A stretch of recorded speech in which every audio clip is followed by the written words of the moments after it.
Olá, seja bem-vindo ao canal Paula Alquimista. Aqui tem astrologia, numerologia, autoconhecimento e muita magia. Curta o canal, compartilhe, dê o like, distribua o máximo de pessoas para que você conheça para aumentar o autoconhecimento a respeito dos signos, da numerologia. E hoje vamos falar sobre as casas astrológicas. As famosas casas astrológicas. Como que elas funcionam? Na astrologia, na astrologia, tudo parece muito complexo, mas a questão é saber pegar uma coisa aqui, uma coisa ali e juntar. E junto com os aspectos planetários, você tem que saber interpretar. Então, a princípio, uma das primeiras coisas que a gente precisa entender são as casas astrológicas. Por quê? Como funciona? É a partir da primeira casa astrológica que a gente vai saber como que qual é o seu ascendente, fazer a localização da sua lua, saber onde ficam os planetas, como estava o céu no momento do seu nascimento ou no momento do retorno solar. A astrologia também vê um momento de um evento, por exemplo, então a gente tem que saber onde está cada coisa. E o ascendente nada mais é aonde o sol está nascendo a hora que você vem ao mundo, por exemplo. Hoje eu tô gravando no final de semana, tô gravando no dia 19 de janeiro, o vídeo vai ao ar outro dia. Então aí pensando no dia, eu peguei, por exemplo, o mapa astral da Janis Joplin. E no momento do nascimento dela, por exemplo, a primeira casa, que é o ascendente dela, é em Aquário, que vai falar sobre uma pessoa muito humanitária, ligada às artes. Então, é a partir do ascendente que a gente conta as casas astrológicas. E a partir das casas astrológicas que nós vamos ver aonde estavam os planetas. E aí tem toda a questão dos cálculos, que aí tem que ser um astrólogo para fazer. E é tudo muito simples, mas precisa da interpretação. E as casas astrológicas, elas funcionam assim, cada casa, ela vai falar sobre cada divisão, né, são 12, cada casa vai falar o que significa aquilo na vida da pessoa. Então, mais ou menos, nós vamos falar de 12 áreas da vida da pessoa. E as casas, elas têm ângulos, tem algumas casas que são muito importantes, como o ascendente, o descendente, o meio de céu, o fundo de céu, e aí o astrólogo vai analisar e fazer todo o cálculo para falar com certeza para a pessoa que está se consultando como que fica na situação. Cada mapa é muito individual, porém cada casa a gente já sabe sobre o que ela fala. Então eu vou começar falando da casa 1. A casa 1, que é onde fica o famoso ascendente. A gente tem o signo solar, que é o nosso sol, e o ascendente, que ele faz parte, tanto o signo solar quanto o lunar e o ascendente, é um trio que por ali a gente começa a saber com quem que a gente está lidando.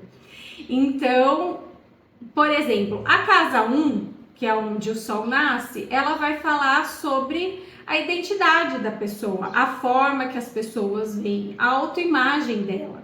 A casa 1, a pessoa, por exemplo, a Janis Joplin, que é aquariana, no caso do ascendente. Por exemplo, um ascendente em aquário, a pessoa é uma pessoa muito humanitária, com inovação, com mudanças, com liberdade, é uma pessoa com muito mais liberdade, pensa mais no coletivo. E aí, por exemplo, um ascendente em touro, de alguma pessoa que tem um ascendente em touro, essa pessoa, a forma material, ela é uma pessoa muito chique, se apresenta muito bem, a parte material faz muito parte da vida dela. Isso é a autoimagem, é o que ela o que as pessoas veem. Vem uma pessoa arrumada, por exemplo, um ascendente em Leão. A pessoa vai ter aquele cabelão, vai falar muito bem, geralmente são pessoas bonitas. Então, cada ascendente em cada signo vai falar uma coisa. E ali naquela casa 1, por exemplo, você pode ter um planeta tipo Marte. Você tendo Marte na casa 1, muitas vezes é uma pessoa que ela não pensa duas vezes, ela vai e faz. Ela é muito impulsiva, às vezes até um pouco ansiosa. Então aí tudo vai depender da interpretação. E para complementar sobre a casa 1, ainda falando da casa 1, que além de ser a autoimagem e o ascendente, ali pode falar também sobre o caráter da pessoa. Também é onde a gente vai ver o relacionamento dela com a avó, a figura feminina, mulher, a materna ou a paterna. É ali também que a gente vê os bisnetos, se a pessoa vai ter bisnetos ou não. E é uma casa, ela é um pouco complexa, mas nem tanto. Vamos então começar a falar da casa 2. A casa 2, ela fala da posse da pessoa, fala sobre as finanças, sobre os bens que ela vai ter, sobre recurso, valor, vai falar sobre o dinheiro, vai falar sobre o alto valor, a forma que ela lidar com ela, a forma que ela tem para lidar com o dinheiro, a importância que tem o dinheiro na vida dela, o desejo do dinheiro. E também é uma casa que pode falar do padrasto da pessoa. Se você quiser saber sobre o padrasto, ou se você está no lugar certo, ou se você está mexendo com as finanças de uma forma correta, ou o que você deve evitar referente às finanças, tá ali na casa 2. Suponhamos que é uma pessoa que tem peixes na casa 2. É sempre a questão financeira vai ser uma gangorra. Mas e se ela tiver, por exemplo, o planeta Vênus? Ela é uma pessoa que tem sorte para ganhar dinheiro, que vai ter sorte, muita sorte. Ela tem o signo de Virgem. A gente já sabe que é uma pessoa que vai ter que trabalhar para ter os recursos. As coisas não caem do céu. Então é ali na casa 2 que a gente vê o relacionamento da pessoa com o dinheiro. Então vamos falar da casa 3.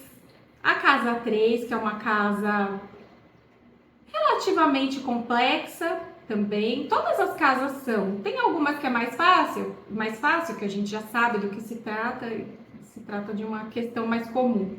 Algumas mais complexas, vão até o fundo, o âmago das pessoas, mas vocês já vão saber qual que é.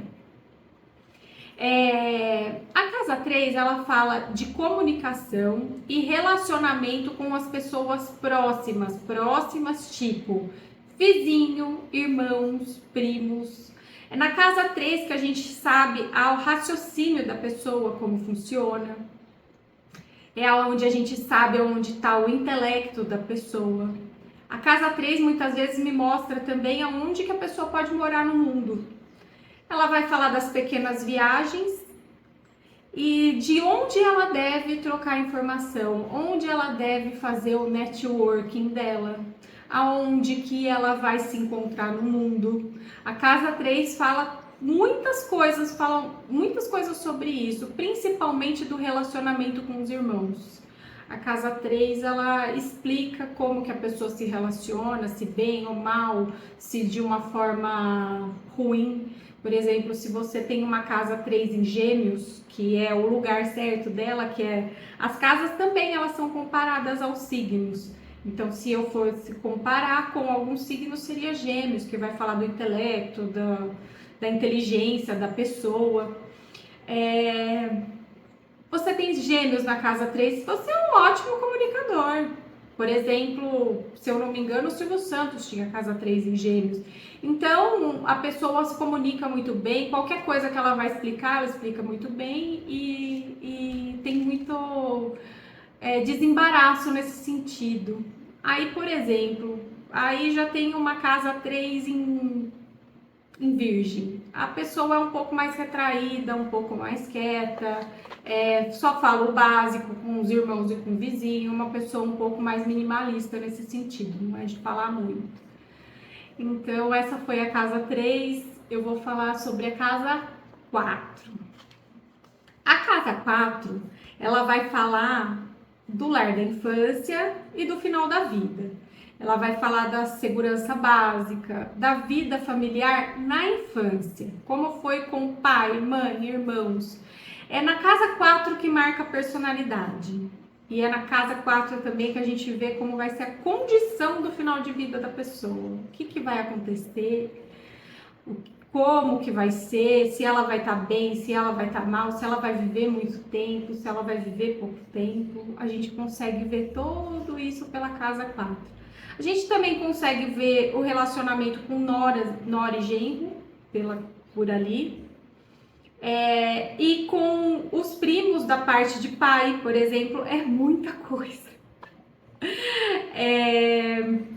E com a sogra ou sogro do sexo oposto. Então, se você é mulher, eu consigo ver sobre o seu sogro. Se você é homem, eu consigo ver sobre a sua sogra.